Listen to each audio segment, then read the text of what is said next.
Rajuman, Jenny, kinumpirma nga ni Senator Ronald Bato de la Rosa na may natanggap siyang impormasyon na pagkatapos ng sesyon ngayong hapon ay aarestuhin na siya ng mga otoridad.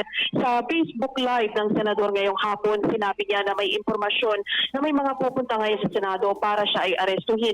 Umapila ng tulong ang Senador sa mga taga-suporta at hiniling na huwag pumayag na may panibagong Pilipinong aarestuhin na naman ng ICC. Hinimok din ng Senador ang mga supporters na magtungo dito sa Senado at pagsagawa ng vigil para harangin ang nakaambang na pag-aresto sa kanya. Pakinggan natin itong pahayag sa nitong si Senator Ronald Bato de la Rosa. Magandang hapon mga kababayan. Meron po tayong natanggap na impormasyon na pagkatapos sa aming sesyon itong araw na ito, meron na po mga operatiba ng NBI at ng CIDG ang pupunta dito para ako'y arestuhin. Ako po'y nananawagan sa inyo. Sana tulungan niyo ako. Huwag po tayong papayag na another Pilipino ay dadalhin sa dahig. Pangalawa, kay Pangulong Duterte. Ako po'y nananawagan sa inyo na sana pumunta kayo dito, tulungan niyo kami, mag-vigil tayo dito sa harapan ng Senado.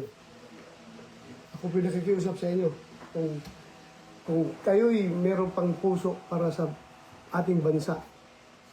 Sana pumunta kayo dito. Ako nananawagan sa inyo. Lahat ng mga Pilipino na may puso para sa ating bansa, para sa kinabukasan ng ating bansa, pumunta na po kayo dito sa harap ng Senado at para mapigil itong kanilang plano na tayo ay arestuhin at dadalhin sa dahig. Hindi po katanggap-tanggap yan para sa ating Pilipino. So mga kaibigan ko, lahat ng Pilipino, ako nananawagan sa inyo. Pumunta po kayo dito sa harap ng Senado at mag-vigil tayo. Hindi tayo papayag na another Filipino will be brought to dahig just because of politics. Ako po isang tapat na pulis, tapat sa serbisyo. Bakit nila ako ginaganito? Nananawagan po ko sa inyo mga kaibigan, kung kayo ay na-frustrated noon sa panahon ni Pangulong pagdala nila kay Pangulong Duterte doon sa dahig, sana hindi na ito masusundan pa. Maraming salamat mga kaibigan. Hindi po ako nanawagan ng violenting pag-aaklas. Ako po'y nananawagan ng isang peaceful na prayer rally dito sa harapan ng Senado. Kita-kita po tayo dito. Maraming salamat mga kaibigan. Thank you po. Maraming salamat talaga. Yan po yung naging pahayag ngayon ni Senator Ronald Bato de la Rosa sa kanyang live streaming. At nilinaw naman kanina ngayong lamang din hapon, Rajuman, Jenny, ito si Office of Sergeant at Arms Mao Blasca na walang impormasyon pa sila natatanggap at coordination sa mga law enforcement agencies.